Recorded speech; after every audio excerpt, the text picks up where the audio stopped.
The Genesis, Echoes of the Griot. The story of hip-hop in Africa is not merely an adoption of a Western genre. It's a vibrant continuation and reinterpretation of ancient traditions deeply rooted in the continent's soil. To understand its evolution, we must first look back centuries to the role of the griot in West African societies. These traveling bards, historians, poets, and musicians were the custodians of oral tradition, weaving intricate narratives, genealogies, and social commentaries through rhythmic speech, music, and dance. Their performances, characterized by call and response patterns, intricate rhythmic delivery, and improvisational storytelling, bear a striking resemblance to the foundational elements of hip-hop. The griot's role as a social commentator and a voice for the community also foreshadows the critical and often politically charged nature of much African hip-hop.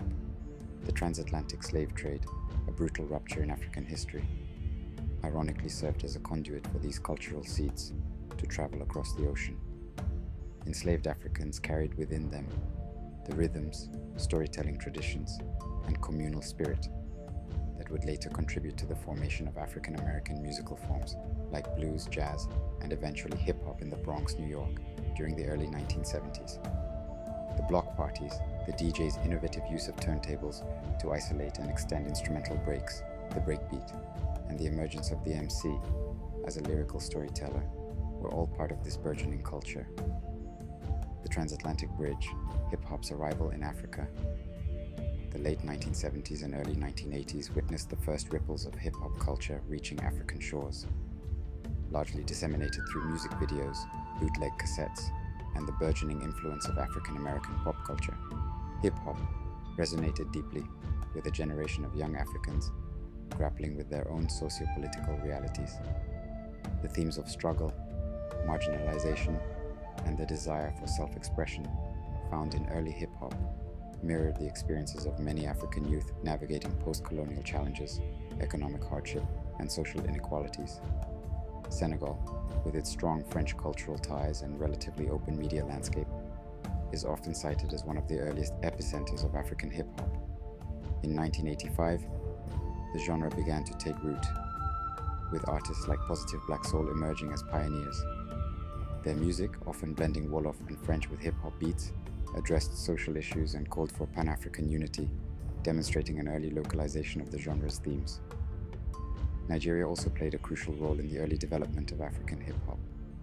By the late 1980s and early 1990s, artists like Stefano Ugo, with his track Earthquaking African MC, gained radio play, marking a significant step in the genre's mainstream acceptance. This period saw the emergence of bilingual rapping, with artists incorporating indigenous languages and Nigerian Pidgin English, further Africanizing the sound. South Africa, during the tumultuous years of apartheid, witnessed a unique intersection of hip-hop with the struggle for liberation. While not strictly hip-hop in its early forms, the development of Kwaito, a subgenre of house music that emerged in the townships in the 1990s, incorporated rap elements, rhythmic spoken word, and a defiant energy that echoed the spirit of early hip-hop. Groups like TKZ and Boom Shaka blended these sounds, creating a distinctly South African voice of resistance and celebration. The diversification and localization, forging unique identities. The 1990s marked a crucial period of diversification and localization for hip-hop across the African continent. As access to technology and international media expanded, young artists in various countries began to experiment with the genre, infusing it with their own cultural nuances, languages, and musical traditions. In Ghana, artists like Obrafour emerged, rapping in the Asante Twi language and incorporating high-life rhythms, creating a unique sound that resonated deeply with the local population. His storytelling prowess and lyrical dexterity established him as a foundational figure in Ghanaian hip-hop, or hip life, a term that explicitly acknowledged the fusion of hip-hop and Ghanaian life. Tanzania saw the rise of Bongo Flava, a broad genre encompassing hip-hop, R&B, and local influences. Artists like Professor J and Mr. Nice gained immense popularity for their Swahili rhymes and socially conscious lyrics, addressing issues of poverty, corruption, and everyday life in Tanzania.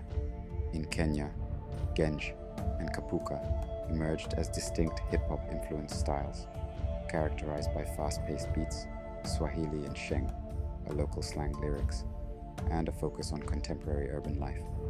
Groups like Nonini and Kleptomaniacs dominated the airwaves, reflecting the energy and aspirations of Kenyan youth.